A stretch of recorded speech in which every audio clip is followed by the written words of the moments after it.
The Great Within by Christian D. Larson. The mind of man is conscious and subconscious, objective and subjective, external and internal. The conscious mind acts. The subconscious reacts. The conscious mind produces the impression. The subconscious produces the expression.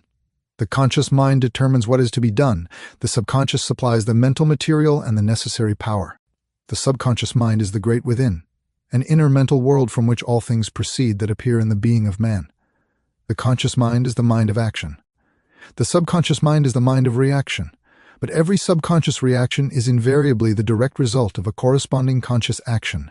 Every conscious action produces an impression upon the subconscious, and every subconscious reaction produces an expression in the personality. Everything that is expressed through the personality was first impressed upon the subconscious.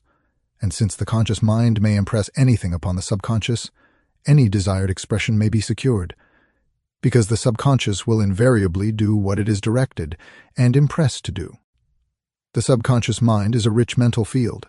Every conscious impression is a seed sown in this field and will bear fruit after its kind, be the seed good or otherwise. All thoughts of conviction and all deeply felt desires will impress themselves upon the subconscious and will reproduce their kind to be later expressed in the personal being of man. Every desire for power, ability, wisdom, harmony, joy, health, purity, life, or greatness will impress itself upon the subconscious and will cause the thing desired to be produced in the great within. Quality and quantity depend upon the depth of the desire and the conscious realization of the true idea conveyed by the desire. What is produced in the within will invariably come forth into expression in the personality. Therefore, by knowing how to impress the subconscious, man may give his personal self any quality desired and in any quantity desired. Personal power, physical health, mental brilliancy, remarkable ability, extraordinary talent, rare genius, these are attainments that the subconscious of every mind can readily produce and bring forth when properly directed and impressed. The subconscious mind obeys absolutely the desires of the conscious mind, and since the subconscious is limitless, it can do for man whatever he may desire to have done. What man may desire to become, that he can become, and the art of directing and impressing the subconscious is the secret. Unlimited possibilities do exist in the subconscious of every mind, and since these possibilities can all be developed, there is no end to the attainments and achievements of man. Nothing is impossible. The great within is limitless, the inexhaustible source of everything that may be required for the highest development and the greatest accomplishments in human life. And whatever we may direct the within to produce, the same will invariably be produced. To properly direct and impress the subconscious, the first essential is to realize that the subconscious mind is a finer mentality that permeates every fiber of the entire personality. Though the subconscious can be impressed most directly through the brain center, the volume of subconscious expression will increase in proportion to our conscious realization of subconscious life in every part of mind and body. To concentrate attention frequently upon the subconscious side of the entire personality will steadily awaken the great within. This will cause one to feel that a new and superior being is beginning to unfold, and with that feeling comes the conviction that unbounded power does exist in the deeper life of man. When the awakening of the subconscious is felt in every part of mind and body, one knows that anything may be attained and achieved. Doubts disappear absolutely, because to feel the limitless is to believe in the limitless. While impressing the subconscious, attention should be directed upon the inside of mind, and this is readily done while one thinks that the subconscious mentality permeates the personality, as water permeates a sponge. Think of the interior essence that permeates the exterior substance and cause all mental actions to move toward the finer mental life that lives and moves and has its being within the interior mind. This will cause the conscious action to impress itself directly upon the subconscious, and a corresponding reaction or expression will invariably follow. While directing attention upon the subconscious, the idea that is to be impressed should be clearly discerned in mind, and an effort should be made to feel the soul of that idea. To mentally feel the soul of the idea will completely eliminate the mechanical tendency of mental action, and this is extremely important because no mechanical action of mind can impress the subconscious. Perfect faith in the process is indispensable, and to inwardly know that results will be secured is to cause failure to become impossible. The deeper and higher the attitude of faith, while the subconscious is being impressed, the more deeply will the impression be made, And the deep impression not only enters the richest states of the subconscious, but always produces results. The attitude of faith takes the mind into the superior, the limitless, the soul of things, and this is precisely what is wanted. When the mind transcends the objective, it enters into the subjective. And to enter into the subjective is to impress one's ideas and desires directly, deeply, and completely upon the great within. Such impressions will invariably produce remarkable expressions, not only because they have entered more deeply into the subconscious, but also because every impression that is made in the attitude of faith is given superior quality, greater power, and higher worth. The subconscious should never be approached in the attitude of command or demand, but always in the attitude of faith and desire. Never command the subconscious to do thus or so, but desire with a deep, strong desire that the subconscious do what you desire to have done, and animate that desire with the faith that it positively will be done. To combine a high faith with a strong desire while impressing the subconscious is the secret through which results may invariably be secured. The subconscious should never be forcefully aroused, but should be gradually awakened and developed through such actions of mind as are deep and strong while perfectly serene. Deep thoughts on all important subjects, lofty aspirations on all occasions, and a constantly expanding consciousness will aid remarkably in awakening the great within. Whenever attention is directed upon the subconscious, an effort should be made to expand consciousness by picturing upon mind the expanding process, while the deeper feeling of thought is placing itself in touch with the universal. A strong, deep desire for greater things should be impressed upon the inner mentality, and a deep stillness should animate every action of mind. The inner side of mind should always be acted upon peacefully, though not with that peacefulness that has a tendency to produce inaction, but with that peacefulness that produces a high, strong action that continues to act in serenity and poise. To concentrate a strong, deeply felt, well-poised mental action upon the entire subconscious mentality, a number of times every day will, in a remarkably short time, develop the great within to such an extent that the mind will inwardly know that unlimited power and innumerable possibilities have been placed at its command. And when this realization comes, the mind may go on to any attainment and any achievement. Failure will be simply impossible. When the development of the subconscious has been promoted to a degree, the conscious mind will instinctively feel that failure is impossible and will consequently leave results to the law.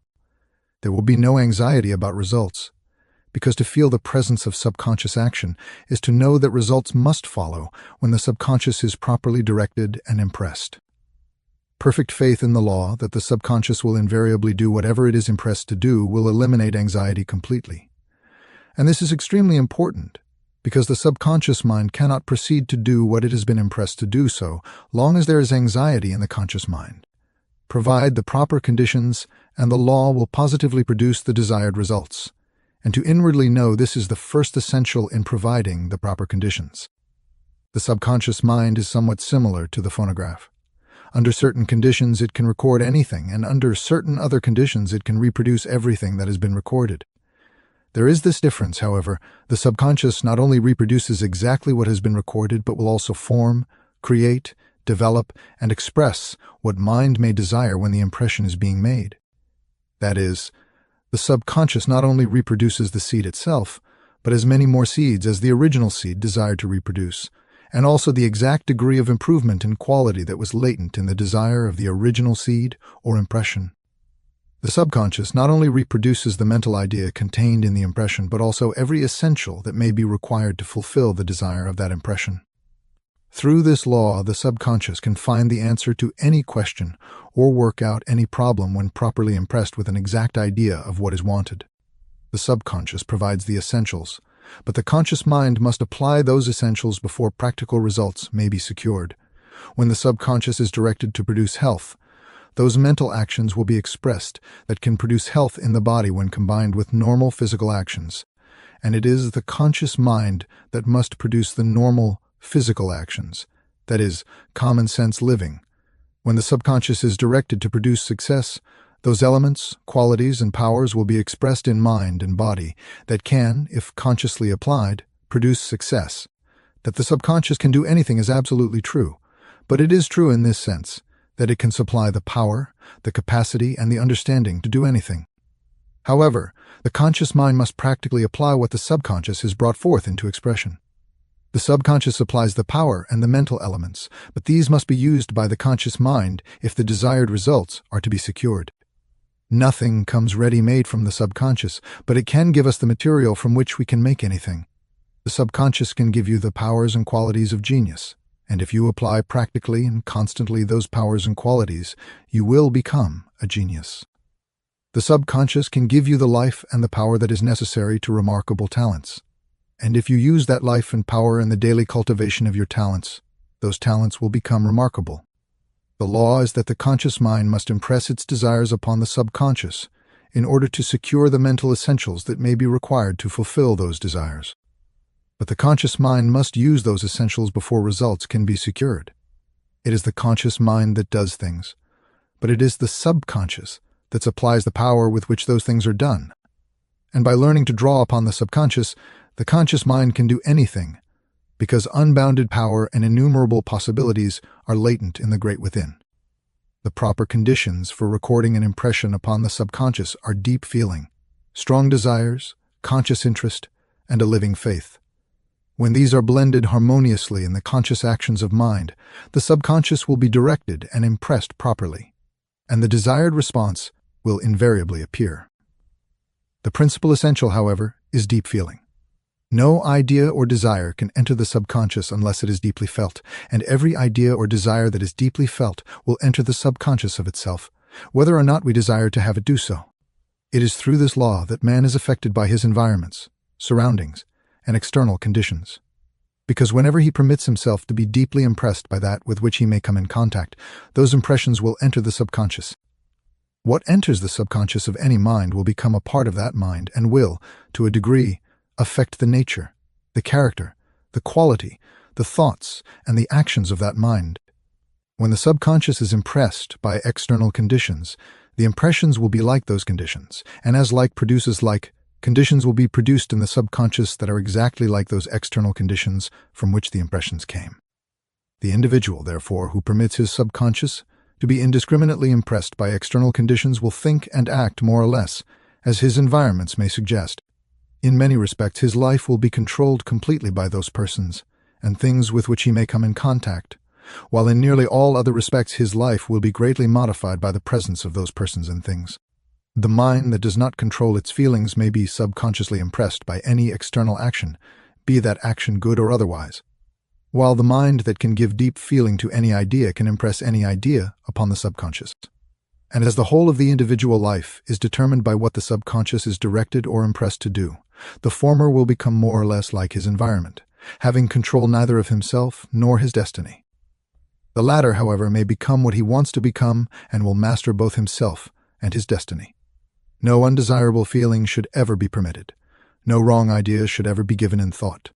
Nor should one ever think seriously, feelingly or sympathetically about wrong or evil in any shape or form. To think feelingly about wrong is to impress wrong upon the subconscious. It is to sow undesirable seeds in the garden of the mind, and a harvest of weeds, sickness, trouble, and want will be the result. Good thoughts deeply felt will bring health, happiness, harmony, peace, power, ability, and character. Wrong thoughts deeply felt will bring discord, depression, fear, sickness, weakness, and failure.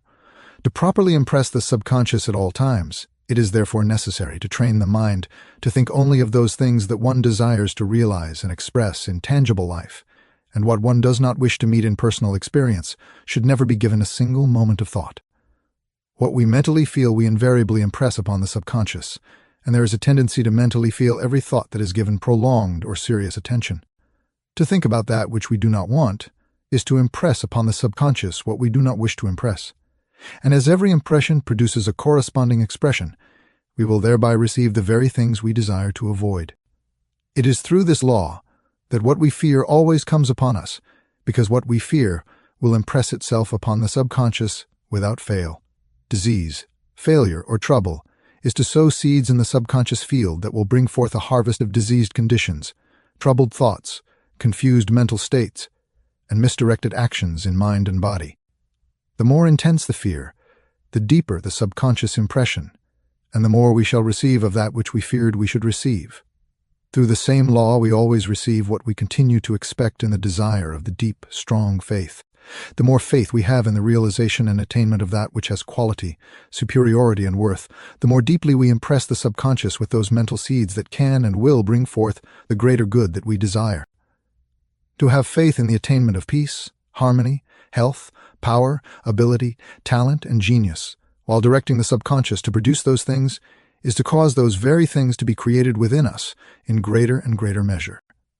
The purpose of consciously and intelligently directing the subconscious is first to correct every wrong, every flaw, every defect, perversion, and every imperfect condition that may exist in the personality of man, and second, to bring out into fuller expression the limitless possibilities that exist in the great within. Everything that is wrong in the personal life of the individual comes from a corresponding wrong impression in the subconscious. The wrong subconscious impression is the cause. The wrong external condition is the effect. It is therefore evident that to remove all wrong impressions from the subconscious is to establish complete emancipation throughout the entire personal being of man. To remove any wrong impression from the subconscious, the opposite correct impression must be made in its place. A wrong impression cannot be removed by mental force, resistance, or denial. Produce the right impression, and the wrong impression will cease to exist. By training the mind to think only of that which is desired in actual realization and experience, and by deeply impressing all those thoughts and desires upon the subconscious, every undesirable impression will be removed. The cause of every flaw, defect, or perversion in the personal man will be removed, and in consequence the flaws, defects, and perversions themselves will cease to exist. The entire subconscious field can be changed absolutely by constantly causing new and superior impressions to be formed in the great within.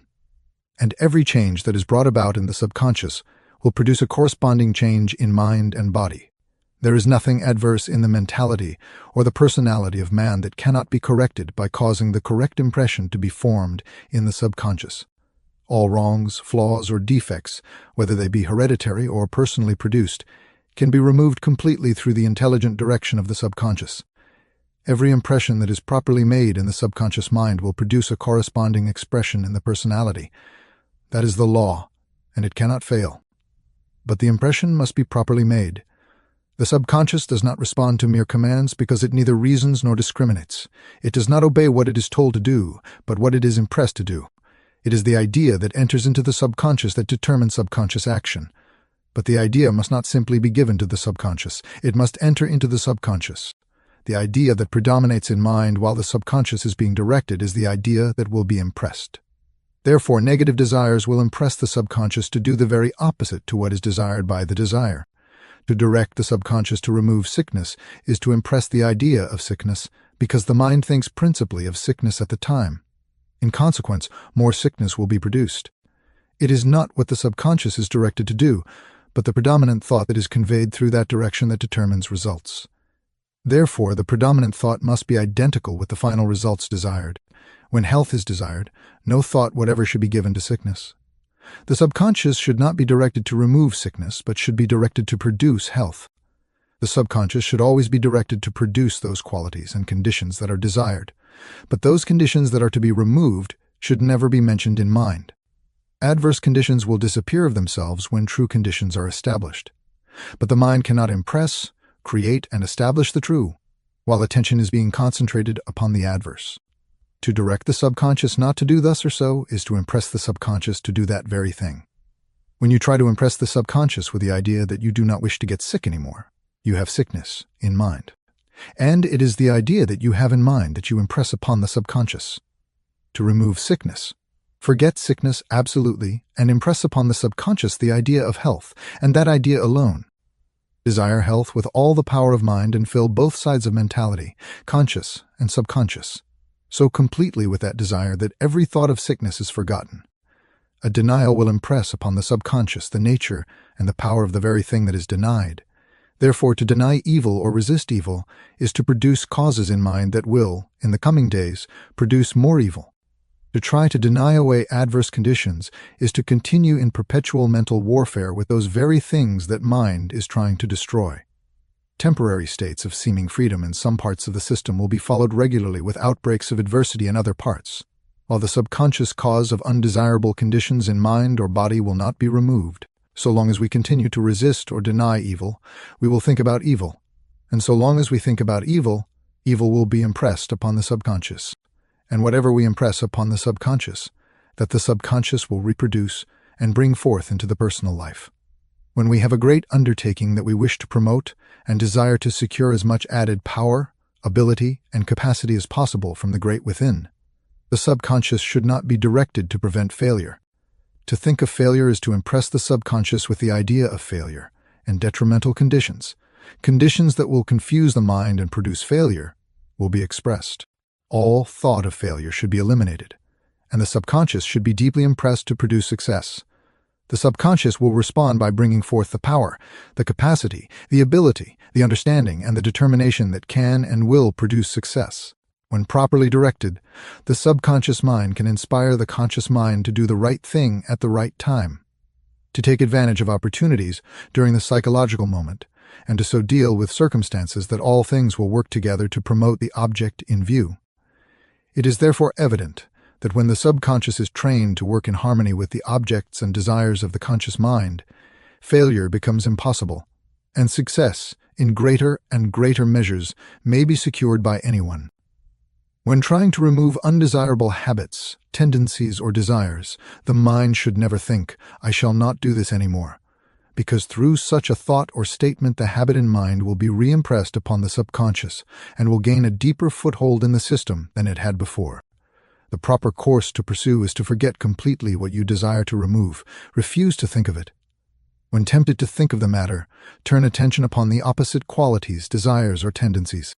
Should you fail to become sufficiently interested in those opposite desires to forget what you want to forget, look for the most interesting points of view connected with those desires. The mental effort employed in trying to find the most interesting point of view connected with those desires will cause the mind to become thoroughly interested in those desires, and will, consequently, forget those things that should be forgotten. While the mind is being interested in those desires that you wish to cultivate, they should be impressed upon the subconscious, with all the depth of feeling that can possibly be aroused. These impressions should be repeated a number of times every day, and the new desires will soon take root in the subconscious. Every desire or tendency that takes root in the subconscious will begin to develop and express itself in the personal self and will be felt throughout the personality. When the new desire is fully expressed, it will be thoroughly felt. And since no two desires of opposite nature can exist in the person at the same time, the old desires will disappear. The old tendencies and the old habits will have vanished completely. To impress upon the subconscious a strong desire for the better, the purer, and the superior is to cause the system to crave something better. The force of desire will be refined. The entire organism will be purified, and the wants of the personal self will become normal on a higher plane. All kinds of undesirable habits may be removed by constantly impressing upon the subconscious the idea of pure desire, and all tendencies to anger, hatred, and similar states may be removed by causing the qualities of love, kindness, justice, and sympathy to be more fully developed in the great within. To remove fear and worry, impress the subconscious as frequently as possible with the deep feeling of faith, gratitude, and mental sunshine. To have faith is to know that man has the power to perpetually increase the good, and that he may constantly press on to better things and greater things. To have faith is to be guided by superior mental lucidity, and thereby know how to select what is safe and secure. And he who knows that he is on the safe path, the ascending path, the endless path to better things and greater things, has eliminated fear absolutely. To live constantly in the spirit of gratitude is not only to remove worry, but the cause of worry. To be grateful for the good that is now coming into life is to open the way for the coming of greater good. This is the law, and he who is daily receiving the greater good has no cause for worry. He will even forget that worry ever had a place in his mind. To constantly impress the subconscious with mental sunshine is to establish the tendency to live on the bright side, the sunny side. And to live on the bright side is to increase your own brightness. Your mind will become more brilliant. Your thinking will have more lucidity and clearness. Your nature will have more sweetness. Your personality will be in more perfect harmony with everything. Your life will be better. Your work will be better. Everything will be better. Therefore, by living on the bright side, all things will steadily become better and brighter for you. When all is dark and everything seems to go wrong, arouse all your energies for the purpose of impressing and directing the subconscious to produce the change you desire. Give the deepest possible feeling to those impressions and have stronger faith than you ever had before. Continue persistently until the great within begins to respond. You will then feel from within how to act, and you will be given the power to do what you feel you should do. Ere long, things will take a turn. The threatened calamity will be avoided by the coming forth of that power within that is greater than all adversities, all troubles, all wrongs. And instead, this power, having been awakened, will proceed to create a better future than you ever knew before. While the subconscious is being impressed, no thought whatever should be given to limitation, and no comparison should be made with other persons or previous attainments. To think that you wish to do better today than you did yesterday is to give the subconscious two unrelated ideas upon which to act, the idea of the lesser achievement of the past and the idea of the greater achievement of the future. The subconscious will try to reproduce them both, but as they are antagonistic, they will neutralize each other, and there will be no results. The greater and the lesser cannot be produced by the same force at the same time. To impress the desire that you may become greater than anyone else will also present to the subconscious two conflicting ideas, and the results again will be neutralized. The course to pursue is to forget the lesser achievements of yesterday. Think only of the greater achievements that you wish to promote today. Then direct the subconscious to do today what you wish to have done today. This will cause the great within to give all its power and attention to the one idea, the greater achievement of today, and the greater achievement will positively follow. Know what you desire to become. Resolve to become what you desire to become, whether others have reached those heights or not. Forget the lesser heights that others have reached, and give your whole mind and soul to the greater heights that you have resolved to reach. You can become what you desire to become. The great within is limitless, and can give you all the wisdom and all the power that you may require. Knowing this, direct the great within to bring forth what you may need to reach your lofty goal, and the same will be done. The subconscious never fails to do what it is properly directed to do. While impressing the subconscious, think of the perfect in regard to quality and the limitless in regard to quantity.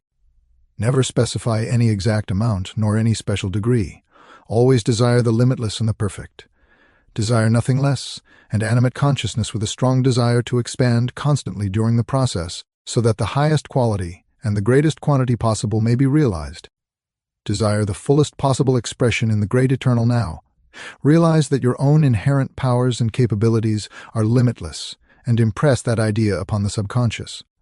Give no thought whatever to the lesser attainments in your own life or in the lives of others, but keep your mental eye single upon what you wish to become, knowing that you can become what you wish to become because there are no limitations in the great within. When the subconscious begins to respond, a distinct sensation is frequently felt of some interior power working through you. This means that greater power from within is being awakened, and the outer mind should give full right of way so that a complete expression may be secured. That is, the conscious mind should become quiet, serene, and thoroughly receptive, and should forget the personal self for the time. When the personal self is forgotten and the greater interior self is given full possession of both the mentality and the personality, it is then that one's greatest work is done. It is then that real ability, real talent, and real genius can appear in tangible life and action. When the musician forgets herself, there is something in her music that awakens the very depths of the soul, and you are lifted to a fairer world than you ever knew before. When the artist forgets himself, his pictures are given immortal life, and every touch reveals a universe of indescribable beauty. When the orator forgets himself, he speaks as one having authority, and you inwardly feel that every word is true. When the practical man of affairs forgets himself, he is given a power that is irresistible, and the obstacles that are encountered in the way disappear as if they never had the slightest existence. It is such people that do great things in the world. It is such people who live in the human heart after ages have passed away. And their secret is this: the greatness within them was awakened and was permitted to give full expression to its rare and superior power. When you feel this higher power mysteriously moving within the greater depths of mind and soul, you know what is taking place. Be calm and give the superior self the right of way. At first, this power may feel as if it were distinct from yourself, but it is not. It is your own superior power, the coming forth of your own limitless power, the very power that you have for some time been directing the subconscious to produce. And when you feel that it is your own, it is placed in your full conscious possession and will do whatever you may desire or direct. To inwardly feel that the entire within is your own is extremely important, because the more completely the conscious mind is united with the power of the subconscious, the more perfectly can the conscious mind impress the subconscious, and the more thoroughly can the greater power of the subconscious express itself in external tangible action. When you are about to do something that demands the best that is within you, impress the subconscious for higher power. Then wait a few moments for this power to appear, and when it does appear, let the outer self obey. The great within has come forth to do your work, and no power in existence can do it better. To enter into full conscious possession of the higher power from within, and to give full right of way to this power, is to give your objective talents and faculties the greatest power and the best power at your command. To impress the subconscious for more power, it is necessary to give to that impression all the power that mind is conscious of now. In other words, the seed that is already at hand should be placed in rich soil. The power that is now active in the conscious mind should be caused to act upon the subconscious. There will be increase, and by re-impressing the added power upon the subconscious every time added power is gained, this increase will become perpetual. To proceed, concentrate attention upon the subconscious side of the entire personality and desire gently, but with deep feeling, to draw all the present active energies of the system into the subconscious. The more energy that is drawn into the subconscious during this process, the more power will be impressed upon the subconscious, and the more power that is impressed upon the subconscious, the more power will be expressed from the subconscious. The law is that whatever power is impressed upon the subconscious will return to the outer personality with added power, just as every seed sown in rich soil will reproduce itself 10, 20, 60, and even 100-fold. Therefore, to daily arouse all the power that we personally possess and to impress all of that power upon the subconscious is to increase perpetually the quantity of personal power. And the quality of that power can be steadily improved by transmuting and refining all the present forces of the system before they are impressed upon the subconscious. Before the conscious mind begins to act upon the subconscious, all thought and all feeling should be elevated into the highest states of quality, worth, and superiority that can possibly be realized. This will cause the impression to be superior, and a superior impression will produce a superior expression. That which is common, ordinary, or inferior should never be held in mind, nor deeply felt for a moment, because to feel the ordinary is to impress the ordinary upon the subconscious. It is sowing inferior seed, and the harvest will be cheap, common, worthless. No person should ever think of himself as inferior, or permit himself to recognize the imperfect in his nature. To recognize or feel the imperfect is to sow more seeds of imperfection and reap another harvest that is not worthwhile. There is a superior nature within man. This nature alone should be recognized and felt.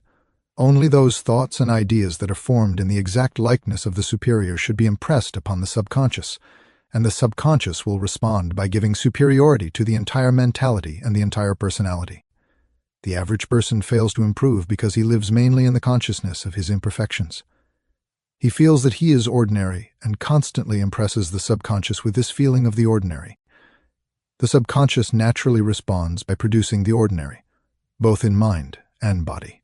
That person, however, who lives in the ideal, who thinks constantly of the greater worth that is within him, and who tries to feel and realize his superior nature, will give quality to every impression that may enter the subconscious, and, according to the law of action and reaction, will steadily develop greater quality and worth throughout his entire nature.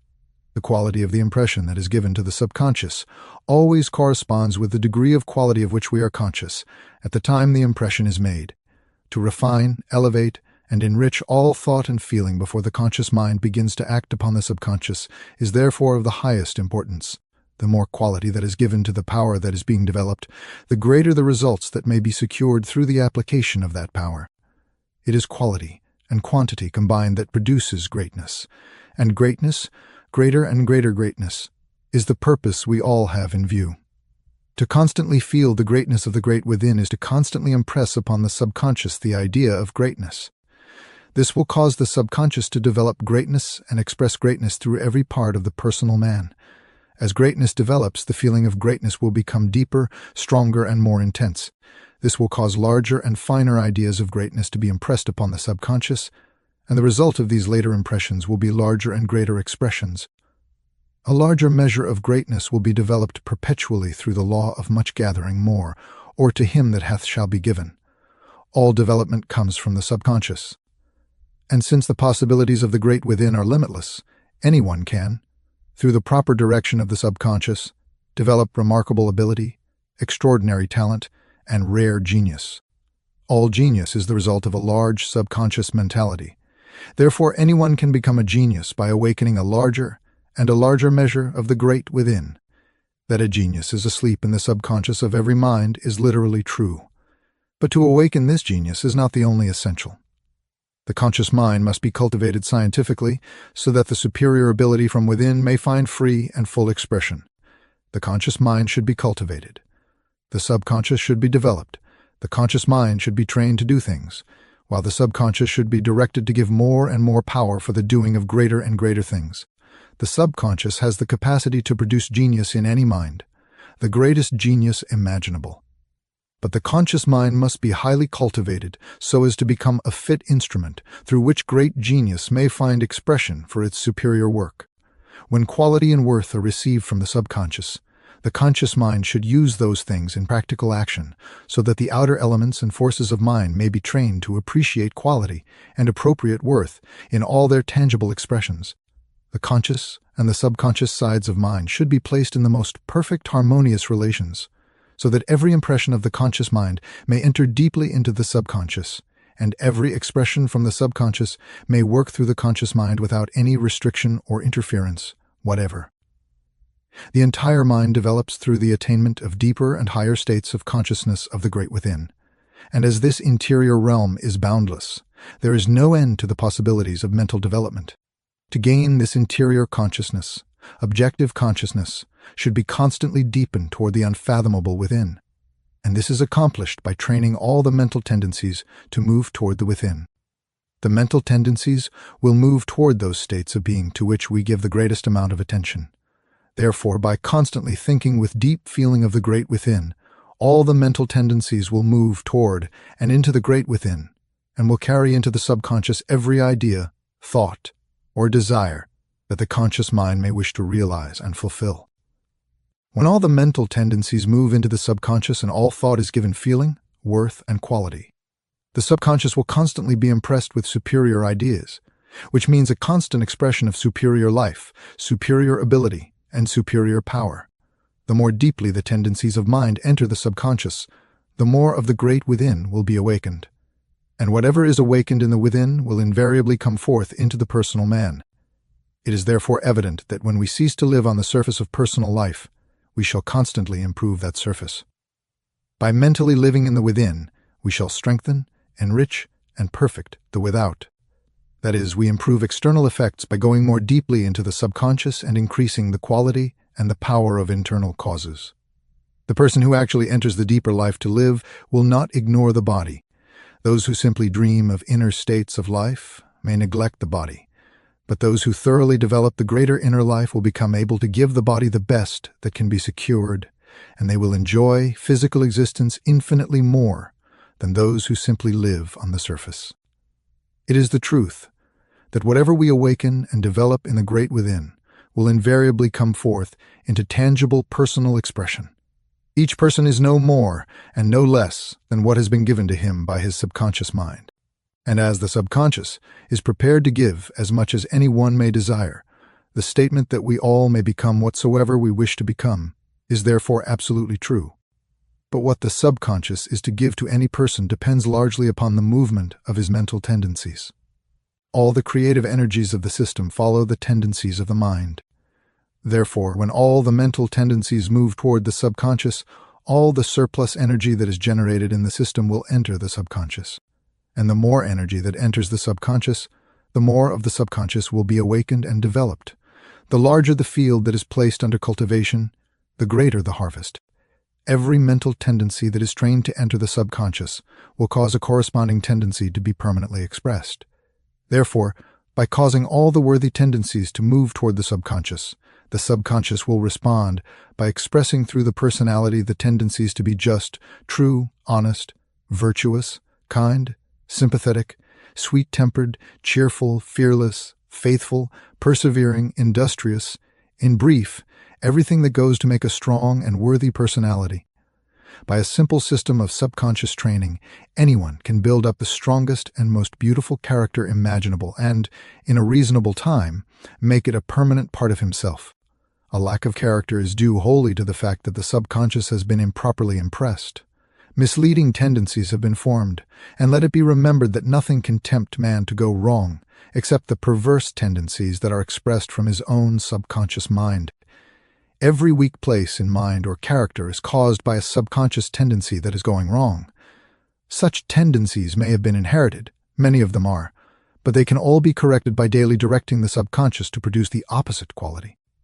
To think with conviction that human nature is weak is to impress upon the subconscious the idea of weakness, and the subconscious will respond by producing a tendency to weakness.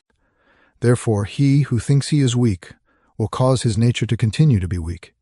We are weak or strong according to what we direct the subconscious to produce in us. To realize that the great within contains the power to make the personality as strong as we may wish it to be, and to impress upon the subconscious a strong desire for that power, is to direct the subconscious to make us strong. And whatever we direct the subconscious to do, the same will invariably be done.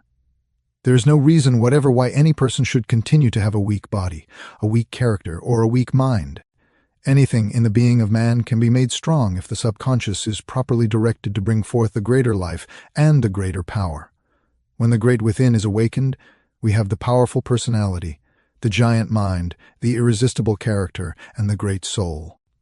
The natural result is a great life, a life that is too strong to be tempted, too strong to be swayed or disturbed by adversity, too strong to be turned from the path to its lofty goal.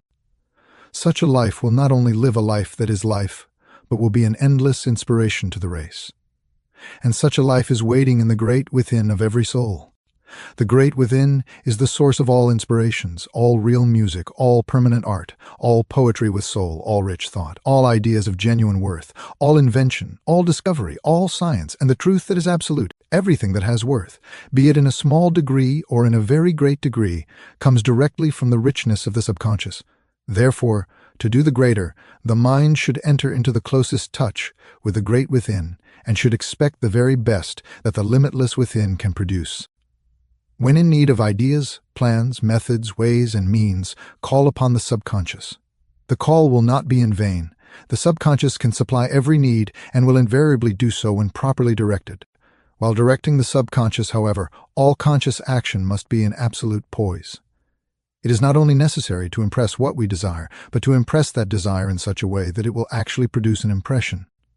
When in the presence of the great fact that the within is limitless, the mind will naturally become enthusiastic. Feeling will run high and is very liable to become overwrought. But such a feeling has no depth. It is simply superficial emotionalism. It will waste any amount of energy but will never produce a single impression upon the subconscious.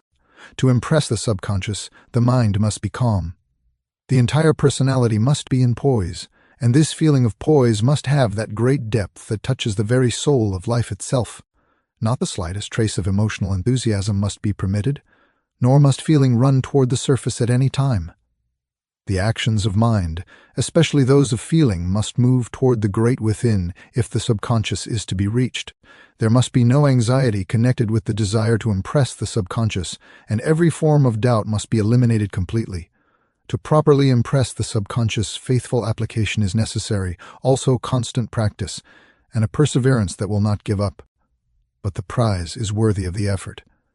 To realize that the subconscious can and will do anything when properly impressed is to persevere until the proper impression has been made, and it is those who work in this realization that secure the marvelous results.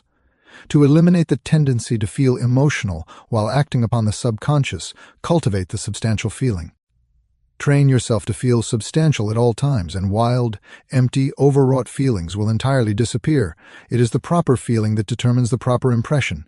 The attainment of the deep, substantial feeling is therefore extremely important, though it is equally important to be able to feel the vibrations of the finer forces of the system. It is the finer forces that impress the subconscious, and the subconscious is invariably impressed whenever these forces are felt. To develop the consciousness of the finer forces, attention should be frequently concentrated upon that life that permeates the tangible elements in every part of being. and during this concentration the feeling of consciousness should be deepened and expanded as much as possible. Every conscious action should be trained to penetrate to the very depth of life, and during this process the mind should act in the realization that the more deeply it penetrates any element in the personality, the finer will be the forces into which consciousness will enter. To awaken or arouse any force or element, attention should be concentrated upon that state in which the desired force or element is known to exist, and the mind should think of the nature of that force or element according to the best possible understanding that can be formed of that nature. The same method may be employed in the development of the subconscious side of any desired faculty or talent. The creative energies of the system always build up those qualities of which the mind may be thinking. Therefore, to actually and continually think of the real nature of a great talent is to develop that talent into the same degree of greatness that is discerned in mind. The power of this method in the development of ability, talent, and genius is practically unlimited, because the mind is capable of discerning higher and higher degrees of greatness, and the subconscious is capable of providing creative energies of as high a state of fineness and power as may be required. To secure the best results from any method through which the great within is to be unfolded and expressed, it is extremely important to use properly the conscious and the subconscious factors of mind at the various stages of the process. While impressing the subconscious, the conscious mind should be strong, firm, positive, and highly active, but should become perfectly quiet and receptive while expecting a response from the subconscious. Harmony, serenity, and poise are indispensable states, both when the impression is being made and when the expression is expected. The right use of the will is of extraordinary importance, and neither time nor effort should be spared in establishing this right use, because where the will is misapplied, the subconscious expressions are interfered with to such an extent that results are completely neutralized. While the subconscious is being impressed, the will should act firmly and directly upon that consciousness that is felt in the subconscious. But when the subconscious is expected to respond, the will should be relaxed into a state of complete inaction. It is not the purpose of the will to control the outer person by acting directly upon the outer person. The will controls the outer person by causing the subconscious to produce in the outer person whatever may be desired. But when the subconscious begins to express what the will has desired and directed, the will must, for the time being, cease to act.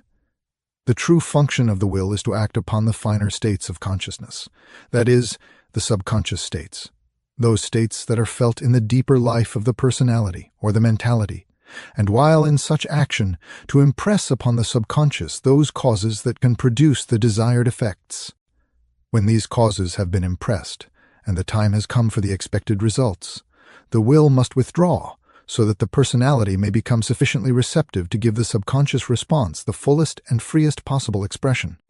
The subconscious expression will come of itself at the time designated if the impression has been properly made, but every attempt of the will to help draw forth that expression will interfere with results. When the desired subconscious expression fails to appear at the time designated, the impression has either not been properly made or the subconscious response is being prevented by too much active, will force, anxiety, or objective commotion. The subconscious cannot express itself or do what it is directed to do unless the outer mentality and personality are in poise. But perfect poise is not possible so long as willpower is applied upon the external side of mind or body. Train the will to act upon the subconscious, and the subconscious only. And this is readily accomplished by always turning attention upon the subconscious whenever the will is being employed. When acting upon the objective, the will only interferes with normal functions and can accomplish absolutely nothing. To move a muscle, the will must act upon the subconscious life that permeates that muscle. Should it act upon the muscle itself, the muscle would become rigid and muscular motion be made impossible. No one can do anything by objectively willing to do it. He can do what he wants to do only by causing the will to act upon that part of the subconscious that can do what he wants to have done. This law is absolute in all human actions, be they physical or metaphysical, intellectual or emotional, mental or spiritual. To train the will to act only upon the subconscious will increase the power of the conscious mind to impress the subconscious. The conscious action will not be divided, acting partly upon the objective and partly upon the subjective, but will give its power and attention absolutely to the idea that is being subconsciously impressed. When the will acts only upon the subconscious, there will be no will force in the outer mind or body to disturb the normal functions of the systems. And when the entire system is normal, the subconscious can readily do whatever it may be directed to do. The conscious mind should employ the will solely for the purpose of impressing and directing the subconscious, but should give the subconscious unrestricted freedom to take full possession of the personality when expressions from within are expected to appear. Those who hesitate to give the subconscious expressions full right of way should remember that, to move a muscle, the subconscious must take full possession of that muscle, and to think the subconscious must exercise complete control of the mental faculty, and also that the subconscious will only do what it is directed to do. Though the personality must be controlled completely by the subconscious must be directed in all its actions by the conscious mind. Therefore, the wide-awake self continues to be the master. The subconscious has the power to work out any problem and find the exact answer to any question at the time designated by the conscious mind. In fact, no problem is ever worked out by the conscious mind alone. The subconscious gives the real secret in every instance, though it is the conscious mind that makes the practical application. To secure the direct and fullest assistance from the subconscious when there are problems to solve, form a clear, distinct idea of what you wish to know. Impress that idea upon the subconscious with a deep, strong desire for the information required. Have perfect faith that you will receive the answer, and you will. When you have something special to do at some near future time that requires more power and mental brilliancy than you usually possess, direct the subconscious to give you the added power and intelligence at the exact time. The subconscious is exact as to time and will produce, at the time desired, as much power and intelligence as you felt you needed for the special work when the impression was made. To simply impress upon the subconscious a desire for more power is not sufficient. The impression must contain a clear idea of how much power is required and what the added power is expected to do. While the subconscious is being impressed for more power, the mind must try to discern and feel the life of more power. The amount of power that is discerned while the impression is being made is exactly the amount the subconscious will express at the time fixed for its expression. Whenever an impression is made upon the subconscious, the conscious mind should try to gain the very highest and the very largest conception possible of the idea that is being impressed. The more clearly the conscious mind discerns the largeness, the worth, and the superiority of that idea, the larger, the worthier, and the more superior will be the corresponding expression brought forth from within. When the conscious mind can see clearly the amount of power and mental brilliancy required for the special future action, and impresses that idea upon the subconscious with the deepest and strongest desire for its realization, the impression thus made will call for the exact amount of power and intelligence required. And whatever the impression calls for, the subconscious will supply. The law is this: the subconscious will respond with the exact quality and the exact quantity that you were conscious of, or that you can mentally discern and feel at the time the impression is being made. It is therefore extremely important to elevate the conscious mind into the largest and the most superior states of thought and feeling possible before an effort is made to impress the subconscious. In fact, this is the real secret in directing the subconscious to express a larger quantity and a higher quality than we ever received in tangible life before. To live constantly in the deep interior feeling of greater power, greater intelligence, greater personal worth, and greater mental brilliancy is to constantly call upon the subconscious to produce these things in larger and larger measure. The subconscious will invariably do whatever it is called upon to do. Though we should not live in the future in the sense that the mind dwells wholly in the thought of the future, nevertheless, we should always plan ahead. Place your future plans in the hands of the subconscious. Impress upon the subconscious what you wish to have done tomorrow, next week, next month, or even next year. Then direct the great within to work out the best plans and the best methods possible, and to give your faculties the understanding and the power to carry out those plans to the most successful termination. When there is something upon which you cannot decide, inform the subconscious that a definite decision is desired at such and such a time. Impress clearly and deeply the facts on all sides concerned, and know that the great within can give the desired decision at the time stated. When this time comes, you will receive your answer through the feeling of a strong, irresistible desire to take one particular course, and that alone. While the answer is being expected, no anxiety should be felt. even though the last minute should arrive before anything definite appears. The mind that continues in serenity and faith will receive the right answer before it is too late. But the anxious mind will, through the confusion produced by the anxiety, prevent the subconscious from giving expression to the desired information. When two antagonistic decisions appear at the time fixed, the subconscious expression has not been given full right of way. One of these decisions will be of the conscious mind, which judges according to appearances. The other will be of the subconscious, which judges according to facts, but which may seem difficult to discern. The decision of the conscious mind may sometimes be the stronger, but at other times the weaker.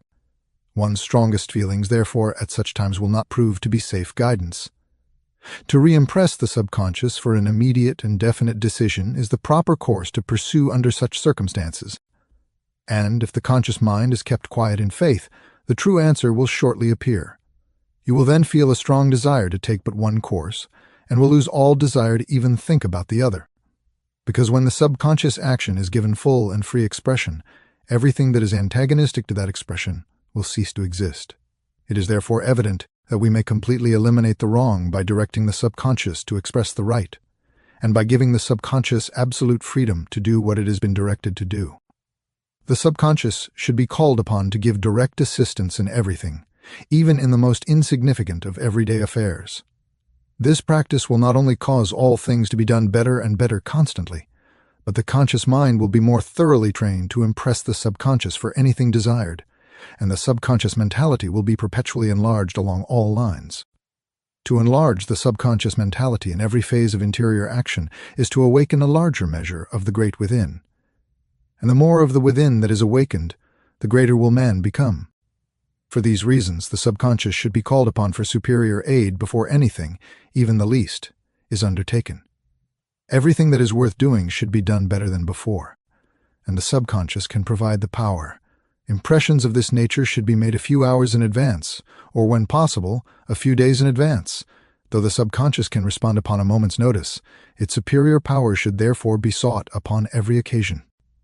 In the commercial world, no one should ever attempt to decide upon important transactions before directing the subconscious to inspire the mind with the highest insight, the keenest judgment, and the broadest understanding. And no great enterprise should be undertaken before directing the subconscious to work out the best possible plans and methods.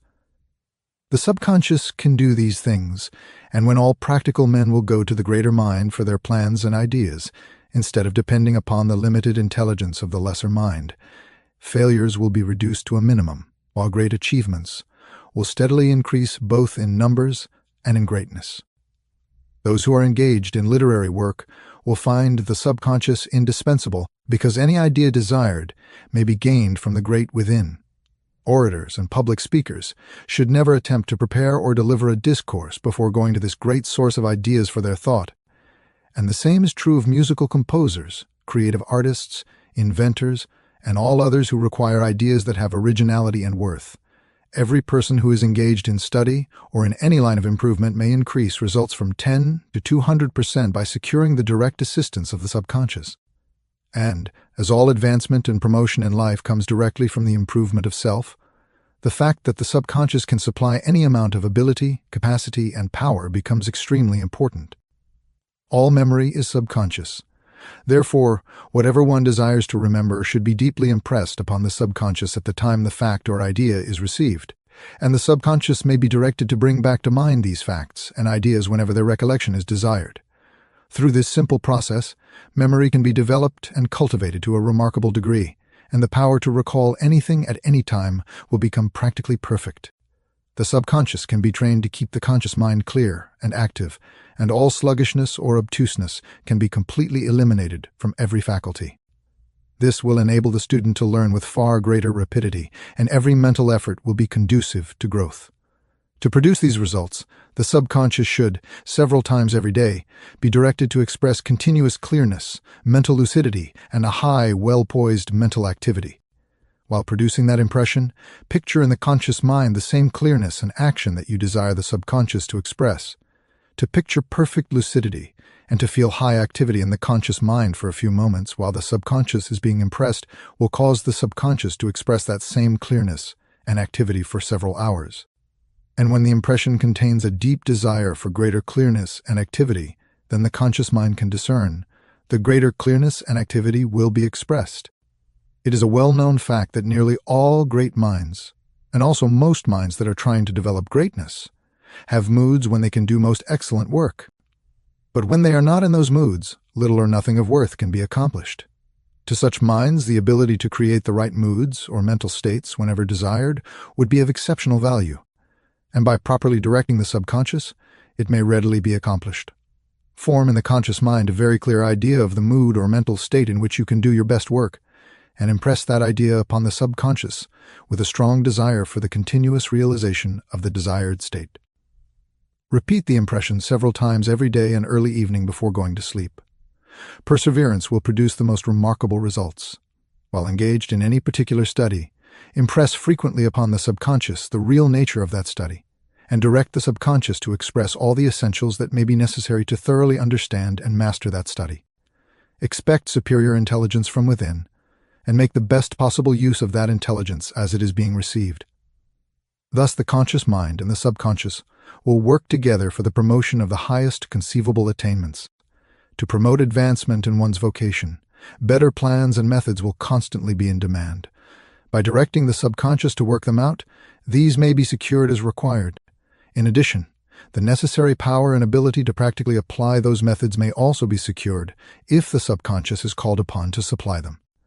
It is the truth that whatever the subconscious is properly impressed and directed to do, it positively will do. To promote the highest development of mind and soul, a sunny disposition is indispensable. The brighter, the happier, and the sweeter the disposition, the more easily and the more rapidly will any talent develop. And it is a literal truth that a sunny disposition is to the talents of the mind what a sunny day is to the flowers of the field. Every form of disposition comes from the subconscious, be it sweet or otherwise. But the undesirable may be removed completely, and the sweetest and brightest disposition imaginable be permanently established by daily impressing upon the subconscious your most perfect idea of a sweet and wholesome nature. As the sweetness of human nature develops, all undesirable feelings and dispositions will disappear. No thought, therefore, should be given to the elimination of perverse characteristics, but the whole of attention should be concentrated upon the development of the wholesome, the sweet, and the beautiful. When there is a tendency to feel out of sorts, turn attention upon the finer side of your nature, the subconscious, and think deeply, strongly, and feelingly of joy, brightness, kindness, amiableness, cheerfulness, sweetness, and loveliness. Try to enter into the very life of those states and feel that your entire nature is being recreated in the image and likeness of all that is sweet and beautiful. To permit yourself to feel surly whenever there is a tendency to feel that way is to impress the subconscious with such a state of mind. And the subconscious will respond by giving your nature a stronger tendency to feel surly and out of sorts at the least provocation. The first indication of ill feeling in any shape or form should be counteracted at once by immediately directing the subconscious to give expression to the sweet, the wholesome, and the beautiful. It is not only the privilege of every mind to attain greatness, but no mind is doing justice to self that is not doing its utmost to develop greatness. And since a sunny disposition is absolutely necessary to the steady development of ability, talent, and genius, neither time nor effort should be spared in recreating the subconscious so completely that every part of its vast domain is permeated through and through with the highest order of human sweetness and mental sunshine. To recreate the subconscious mentality in the likeness of higher ideals, every impression given to the subconscious should have soul. It is the conscious realization of soul that gives quality, worth, and superiority to everything that appears in human life. The reason being that the soul is superiority, and that everything gains superiority that comes in conscious touch with the soul. To feel soul is to feel the life of real worth, and to impress that feeling upon the subconscious will cause the subconscious to give real worth to every part of the personality. The subconscious should be directed daily to give worth and superiority to the entire being of man, and this it positively can do. The great within should be directed to work for greater things. And when every impression is impressed in the feeling of soul, every impression will cause the within to unfold, develop, and give expression to greater things. All greatness comes from the awakening of the great within. To awaken the great within is to feel greatness, and to be filled with the power that is greatness, the power that will invariably produce greatness, ability, talent, and genius of the highest order must inevitably follow the development of the great within. Likewise, the strong mind, the invincible character, and the beautiful soul. Every faculty increases in power, capacity, and quality as its subconscious side is being developed, and this subconscious side may be developed by concentrating attention upon the interior, finer essence of that faculty while the most perfect idea or conception of that faculty is held in mind. The development of the subconscious side of the entire personality will increase the drawing power of the personality, the power that attracts, both directly and indirectly, whatever the mind may desire. This power is the result of subconscious action and therefore increases, both in volume and in natural attraction, as a greater measure of the within is awakened. There are many personalities that are strong but that do not attract, while there are many others that lack in power but that are very attractive in proportion to the power they do possess.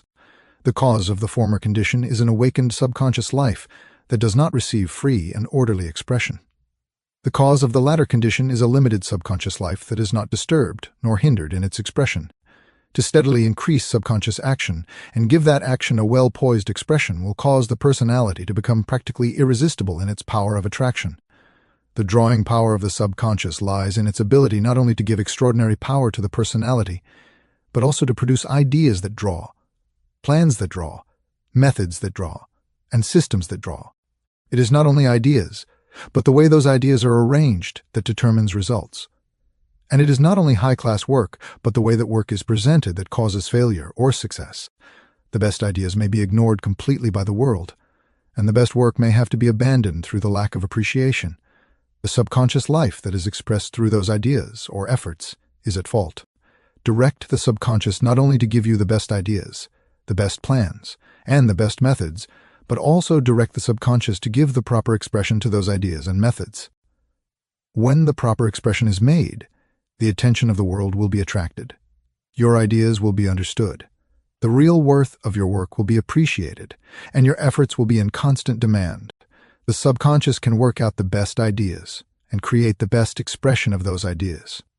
It can give the power and the ability to do greater things, and can give your work that mysterious something that will attract both the attention and the appreciation of the world.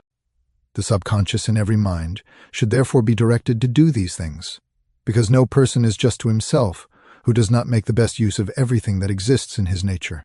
The subconscious, when so directed, will give a natural drawing power to all the finer thought currents.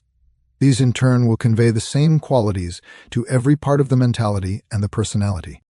This will cause everything that man is, and everything that he does, to be stamped with that something that attracts attention and commands appreciation. His desires will consequently become irresistible. The desires of such a mind will have the power to create their own way to their own goal, no matter how lofty that goal may be. The power of the subconscious is limitless. Therefore, nothing becomes impossible when we awaken the great within. All desires should be made subconscious, and when those desires are constantly expressed with the deepest feeling and the strongest desire that can possibly be aroused, you will positively receive what you want. If it fails to come through one channel, it will come through another, but come it will, because the subconscious has the power to do whatever it is directed to do. To subconsciously desire something is to make yourself strong enough and able enough to command, create, or attract that something.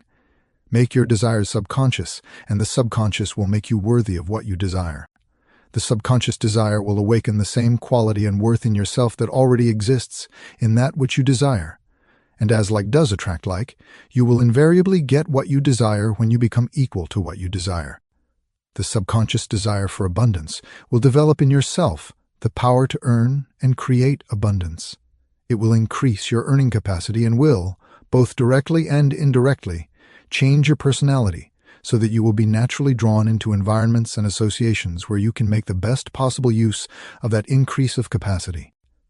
The subconscious, being limitless, can work out ideas and plans that you can use in your present position in furthering your desire for the better position.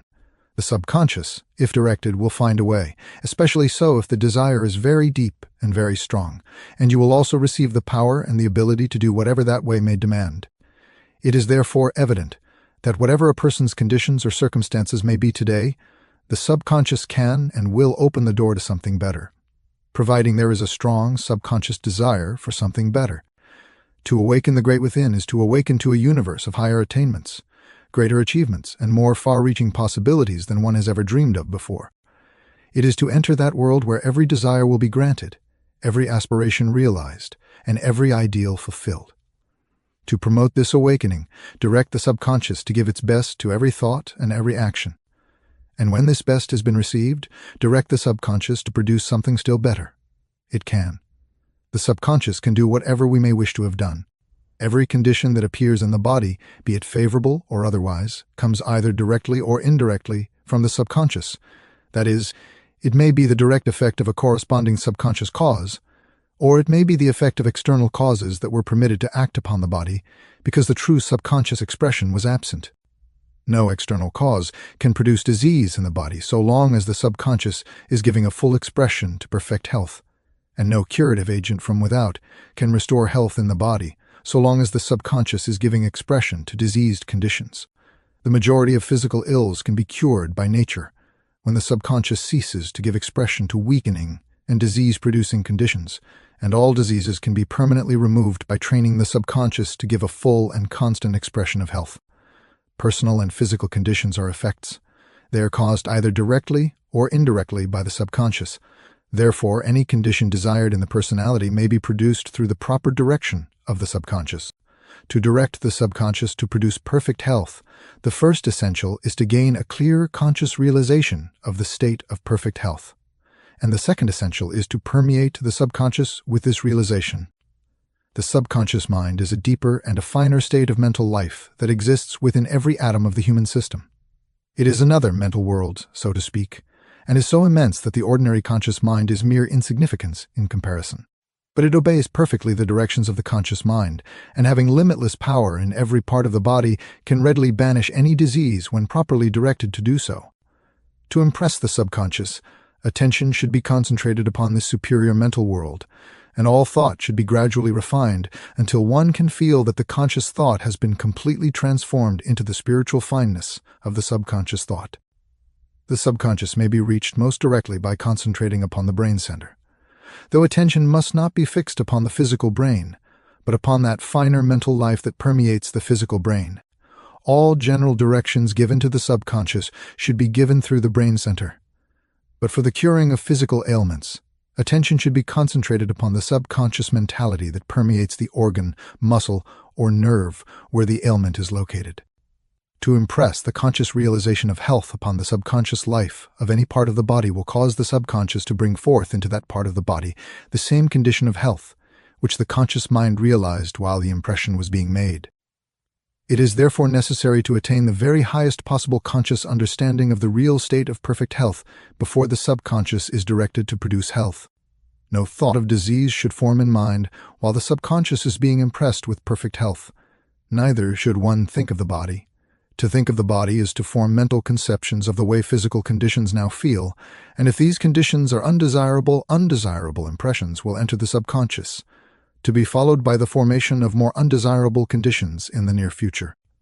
The imperfection of physical conditions should never enter mind at any time, because such conditions are liable to be deeply felt, and whatever is deeply felt will be impressed upon the subconscious, whether we so wish or not. Neither should there be any desire to remove or overcome that which may seem undesirable.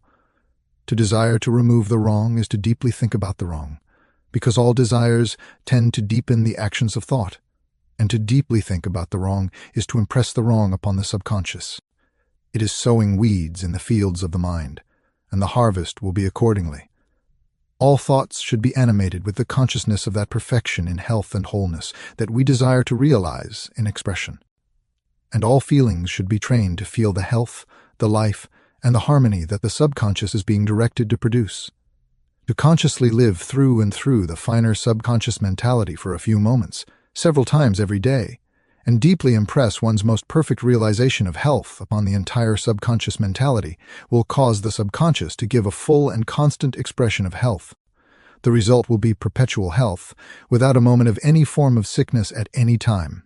And if the conscious mind will seek to daily impress upon the subconscious a more and more perfect realization of absolute health, the subconscious will steadily improve the quality of the health that is being expressed. To eliminate a local ailment, the subconscious mentality that permeates that part of the body should be impressed with a conscious feeling of the health that is desired. Concentrate upon the finer mental life in that part of the body where the adverse condition appears and feel the reality of perfect health. Do not concentrate upon the physical organ, nor even think of the physical organ, but enter mentally into the interior subconscious life of that organ, and while in that state, feel the spirit of perfect health with all the depth of mind and soul. What you feel while in that state, you impress upon the subconscious, and the subconscious will cause perfect health to be expressed through every atom of that organ. To eliminate a chronic ailment, impress perfect health upon the subconscious as a whole, while concentrating upon the subconscious mentality within the brain center. Also concentrate frequently upon the subconscious side of the entire personality, feeling the state of perfect health in the subconscious life of every part of the system.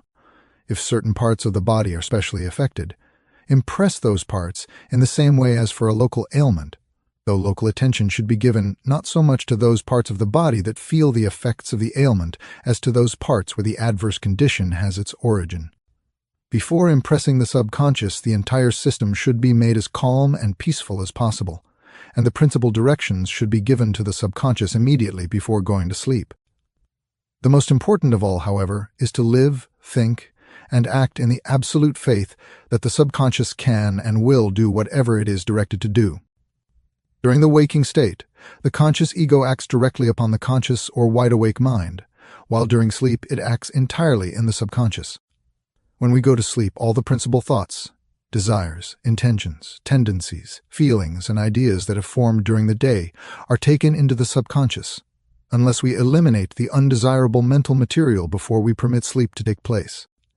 Every thought, desire, or idea that is taken into the subconscious as mind falls asleep will be impressed upon the subconscious and will cause corresponding expressions to be brought forth into the personality. To eliminate all undesirable thoughts and feelings from mind before going to sleep is therefore extremely important. Before going to sleep, the conscious mind should be thoroughly cleansed from everything that one does not care to reproduce or perpetuate, and the subconscious should be given definite directions as to what should be developed, reproduced, and expressed. The hours of sleep may be employed in the development of anything we may have in view, because whatever we impress upon mind when we go to sleep will enter the subconscious and will cause the within to give expression to those effects that we desire to secure in the without. Before going to sleep, the subconscious should be given full directions as to what is to be done in the near future, and the exact time for each particular action should be specified as far as possible. In the meantime, the subconscious will work out the best plans, methods, and ideas and provide the added understanding, insight, and power required to apply those plans in the most effective manner. When the subconscious is properly directed in this way, the results from future actions may be increased to a degree that will frequently be remarkable, and as much produces more, these results will follow the law of perpetual increase. During the waking state, the mind forms a definite conception of everything that is given real conscious attention. These conceptions individualize themselves into ideas, and as mind goes to sleep, all those ideas are taken into the subconscious. Therefore, what the subconscious is given to work out and develop during sleep will depend upon what we think about during the day, and what we give the subconscious to develop and express will determine what character, mentality, and personality are to be. The subconscious makes us what we are in every respect, but what the subconscious is to make will depend upon what our thoughts, feelings, and desires may direct. The more we think during the day, providing our thought has quality, the more good seeds we shall place in the garden of the mind during sleep, and the greater will be the quality and the quantity of the coming harvest. The stronger our desires for wisdom, power, attainments, and achievements during the waking state, the more thoroughly will the subconscious work for those things during sleep. The subconscious can provide all the essentials required for the highest attainments and greatest achievements, and will do so if directed. The subconscious works during sleep and works to develop the ideas and the desires that the conscious mind brought into the subconscious while falling asleep.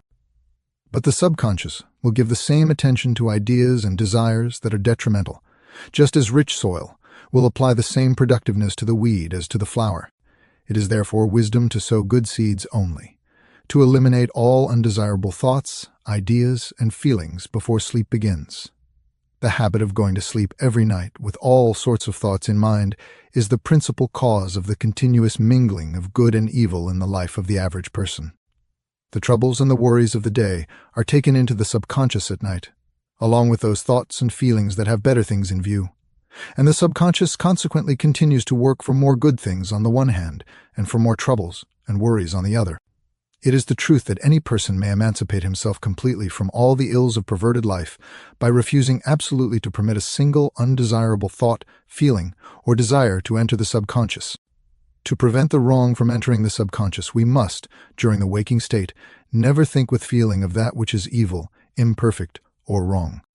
And before going to sleep, the conscious mind must be cleansed completely from every undesirable thought or impression that may have entered unconsciously during the day. The imperfect will not impress itself upon the subconscious during the waking state unless we think about it in deep feeling. But everything that is in the conscious mind when we go to sleep will enter the subconscious and produce fruit after its kind. To cleanse the conscious mind before going to sleep, enter a state of perfect mental poise. Be still in the deepest sense of the term. Forget what you do not wish to retain by entering into the very life and essence of that which you desire to awaken, unfold, and develop. Then concentrate upon the subconscious with the deepest possible feeling and the strongest possible desire. What you wish to remove from mind may be removed by directing the subconscious to create and express the opposite, though no thought should be given to that which is not to be retained. When you know what you wish to remove, forget it by giving your entire subconscious attention to that which you wish to create and realize instead. To carry into the subconscious those ideas that we wish to develop is not all that is necessary, however, as we go to sleep. The subconscious should be given the best possible conditions in which to work. The subconscious is in close touch with all the functions of the body as well as the actions of the mind. Therefore, the entire system must be in harmony and order before sleep begins, or subconscious action will be confused and misdirected. Before going to sleep, the body should be in harmony, the mind in peace, and the entire personality relaxed. The circulation should be even, and no part should be too warm nor too cold. Digestion should be practically finished, and there should be nothing in the system that might disturb any of the functions during sleep. When physical functions are disturbed during sleep, the conscious ego is drawn back to the outer mind, either fully or in part, and its work in the subconscious is interrupted. Such interruptions usually misdirect the subconscious actions to such an extent that the very opposite results to what were intended are produced. This explains why such detrimental results are frequently secured, even when our intentions were the best and our plans carried out with the greatest of care. It also proves that the entire system must be kept in order if every action, conscious or subconscious, is to produce the results desired. When the conscious ego, which is you, yourself, enters the subconscious during sleep, there are two objects in view. The first object is to carry into the subconscious the new ideas that have formed during the day, and the second object is to recharge the system with life, power, and energy. The subconscious supplies the life and the energy that is required to perpetuate the existence of the mentality and the personality. But to receive this energy, the conscious ego must enter the subconscious and should remain there uninterruptedly for 6 or 7 hours out of every 24 to secure the full measure of power. When sleep is interrupted, the personality does not receive as much life as may be required to keep the system in the fullest and most perfect action. Personal efforts will therefore become inferior. When all the conditions are provided for properly recuperating and recharging the system during sleep, and the subconscious is directed to steadily increase the supply of power, the personality will become stronger and more vigorous from year to year. Instead of going down to weakness and age, the personality will go on to greater strength, greater capacity, greater ability, and greater power the longer you live. To go to sleep properly is to wake up feeling refreshed. But to go to sleep with all sorts of impressions in the mind and all sorts of conditions in the body is to wake up feeling stupid and depressed. To enter the subconscious with adverse impressions is to return to consciousness with similar conditions. Like causes always produce like effects. To aid the mind in purifying itself before going to sleep, attention should be concentrated upon the purest purity and the highest worth that can possibly be imagined. And to place the entire system in a state of peace, concentrate the thought of peace upon the brain center, while gently drawing all the finer forces of mind toward that center. To think with feeling of the finer forces of mind during this process will produce immediate results. The practice of sleeping over difficult problems before definite decisions are made is a practice of great value, especially when the subconscious is properly directed in the matter. because the subconscious can turn things over more completely during sleep than during the waking state. To secure the best results, hold clearly and serenely in mind the elements involved in the problem just as you are going to sleep, and desire deeply but without anxiety to receive the correct answer upon awakening. The higher and the clearer the conception that is formed of the problem during the waking state, the more readily can the subconscious work it out during sleep. The same is true in the various ideas that are formed during the day and that are taken into the great within either its sleep or during waking states of deep feeling. It is therefore extremely important to form the highest possible conception of everything that we think of during the day, and whatever attracts our attention should be considered from the very highest point of view. Live in the upper story of mind and give soul to all your thought. You will thereby form ideas with real quality and worth. And as those ideas are taken into the subconscious during sleep, they will cause greater quality and worth to be developed in you. No person can afford to take a commonplace view of anything, nor to indulge in cheap thinking at any time. To do so is to place inferior seeds in the garden of the mind. There are days when the average person feels as if he amounted to practically nothing. His personality lacks energy, and his mind is dull, stupid, and confused. Cheap, superficial thinking a day or two before is the cause. Give inferior ideas to the subconscious, and the subconscious will, in the near future, not only cause you to feel incompetent and inferior, but your mind will temporarily be placed in a state where it actually becomes incompetent and inferior.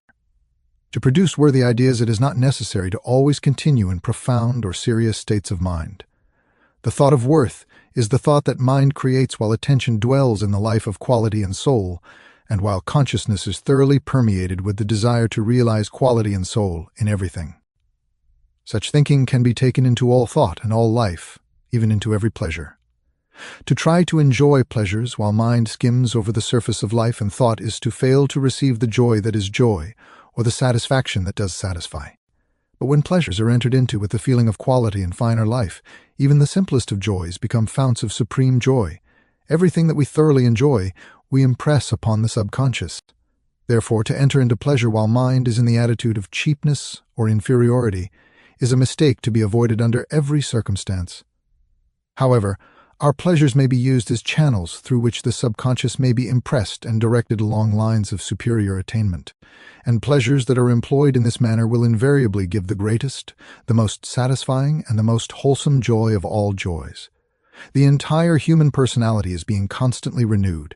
There is nothing about mind or body that can possibly become old except the appearance, and the appearance of age is caused by a wrong subconscious process. The process of perpetual renewal is carried on by the subconscious.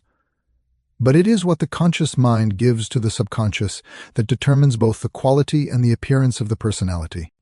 To constantly give the subconscious better ideas, better desires, better thoughts, and better mental states is to cause the improvement of character, mentality, and personality to become perpetual.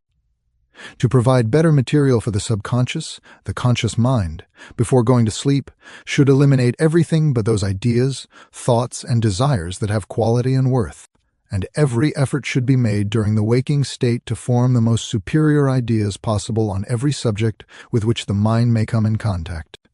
Never go to sleep discouraged, nor with the thought of failure in mind. To fear failure while going to sleep is to impress the subconscious with the idea of failure, and the subconscious will respond by producing conditions in the system that are failures. The system will consequently fail to be its best and will lose ground more and more until real failure takes place. To go to sleep discouraged, disappointed, worried, or depressed is to impress the subconscious with weakening tendencies. These will cause the subconscious to express conditions of weakness in every faculty and in every part of mind or body. The tendency downward in any career originates invariably in depressed subconscious states, the majority of which are taken into the subconscious as the mind goes to sleep. Every tendency upward and onward toward higher attainments and greater achievements originates in constructive subconscious states, and it is possible for anyone to produce such states at will.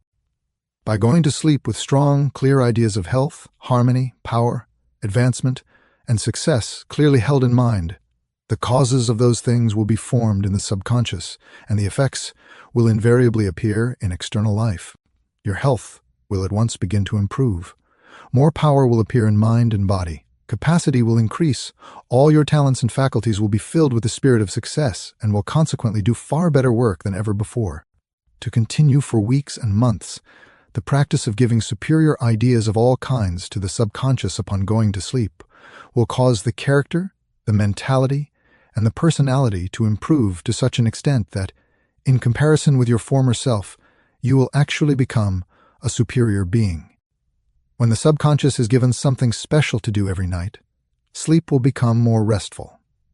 The subconscious always works during sleep, but will work more orderly when given something definite to do.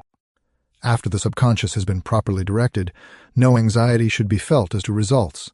Perfect faith in the law, with that quiet assurance that knows, will give the law the proper conditions through which the desired results can be produced. When we go to sleep in states of discord, the mental material becomes confused and incoherent. Mental formations are produced. These are sometimes remembered as disagreeable dreams. All such formations are produced by confusion among the subconscious creative energies and indicate that the true state of sleep was not entered completely. Also, that the subconscious was not properly impressed the night before. Orderly and coherent dreams may indicate what tendencies are at work in the subconscious and whether desirable or undesirable conditions are being formed, because a dream is always a partial memory of what is taking place in the subconscious. By noting this fact, undesirable conditions may be counteracted and removed before they advance sufficiently to produce tangible results. An undesirable dream should always be counteracted at once by impressing the opposite desirable conditions and qualities upon the subconscious. Tendencies, however, that are indicated in good dreams should be given added power. This can be done by directing the subconscious to work more thoroughly for the promotion of the greater good at hand. Every good dream is a prophecy. That is, it indicates what the subconscious can do, what it is ready to do, or what it is about to do along certain lines. And this prophecy can be made to come true by directing the subconscious to proceed along those lines with greater power and determination than ever before. These directions should be given to the subconscious as frequently as possible during the waking state as well as before going to sleep. Every desirable indication among the greater interior life forces, whether it be discovered through dreams or intuition, should be taken advantage of at once, and all the forces of mind should be concentrated upon the goal that the vision has placed within reach. A successful termination will invariably be the result. The dream will come true. The prophecy will be fulfilled. The ideal will be realized. The subconscious mind is not a second mind. To think so is to place an artificial barrier between the outer person and the limitless within. There is but one mind. The outer phase is the conscious or the objective. The inner phase is the subconscious or the subjective. The subconscious is within the conscious, and being unlimited both in power and in possibilities, is appropriately termed the great within. To awaken the great within is to bring into action the powers and the possibilities that are latent in the subconscious. And since the powers of the within are limitless, and its possibilities numberless, this awakening may be promoted indefinitely, increasing without end the worth and the greatness of man. The awakening of the great within is promoted directly through a perpetual increase of conscious action upon the subconscious, and the power of the conscious mind to act upon the subconscious will increase in proportion to the practical use that is made of every added expression that appears from the within. The fact that the within is limitless, and the fact that the greatness of the within can be brought forth into expression in greater and greater measure through the proper action of the conscious mind upon the subconscious, proves conclusively that man may become as great as he may desire to be, and that his ability, his talent, and his genius may be developed not only to a most remarkable degree, but to any degree. Personally, each person is only as much as he has consciously or unconsciously directed the subconscious to produce, and he will remain what he is so long as he does not direct the subconscious to produce more. But he may become more, as much more as his highest aspiration can picture, by awakening the great within. To train the conscious mind to act upon the subconscious with the greatest efficiency, a clear idea of how the two phases of mind are related to each other becomes necessary. And this idea is readily understood when we realize that mind is an immense sea of soul forces, all of which move in circles and spirals. The circumference of each circle is acted upon by the conscious ego during the waking state. Therefore, the sum total of all the circumferences of all the mental circles may be termed the outer mind, the objective mind, the conscious mind, the wide-awake mind. During sleep, the conscious ego withdraws from the circumference of the mental circles and enters the mental field within, that is, the subconscious. While the mind is in a state of deep feeling, the conscious ego acts partly upon the conscious side of mind and partly upon the subconscious. It is possible, therefore, while in that state, to impress upon the subconscious what we think or feel in the conscious. To secure the best and the largest results from every mental action, the conscious ego should, during the waking state, act constantly both upon the conscious and the subconscious. To be in constant touch with the limitless powers of the within will add remarkably to the capacity, as well as the quality of the faculties that may be in use, and every conscious desire will enter the subconscious at once, so that an immediate response may be secured if required. The strong mind is the mind that is in such close touch with the great within that the limitless powers of the within can be felt at any time. The capacity of such a mind will be practically unbounded. Weariness will be absent. Mental brilliancy will ever be on the increase, and instead of going down with the years as the average mind does, such a mind will steadily advance in higher attainments and greater achievements the longer the person may live. The mind that has presence of mind at all times and under all circumstances is in perfect touch with the subconscious. In fact, if the subconscious is impressed every day, or better still, several times a day, to guide the outer mind so perfectly that the right step will always be taken at the right time, the conscious mind will intuitively know what to do to secure the best results from every circumstance, action, or event. When the powers of the subconscious are realized, one's ideas will become much higher than before, and there will be a tendency to form ideals that cannot be realized with present states of development. But since the proper direction of the subconscious can promote development to any degree desired, it is not justice to self to remain content with the lesser while the greater is in view. However, no desire should be entertained that cannot be fulfilled through the complete application of present ability, nor should present demands go beyond what present capacity is known to be. The proper course is to first increase the capacity, then desire what the increased capacity has the power to fulfill. The small mind must not desire the realization of ideals that the great mind alone can possibly make real. Such a course would be a waste of time. It would be schooling oneself to desire only what cannot be secured, while doing nothing to so increase one's power that the object in view could easily be secured. The subconscious can make the small mind great as may be necessary to realize any ideal. But greatness does not come from dreaming about the ideal, nor from concentrating upon that which is beyond our present capacity to produce. Develop greatness by awakening the great within, and that power that can produce anything and realize anything will be gained. Development is gradual and does not simply consist in the unfoldment of added power and capacity, but also in the full, tangible use of that power and capacity. To proceed orderly toward greatness, direct the subconscious to express what may be necessary to take the next step forward.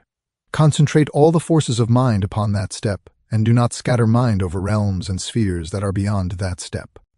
Do now what you are doing now, and be satisfied to realize what can be realized now.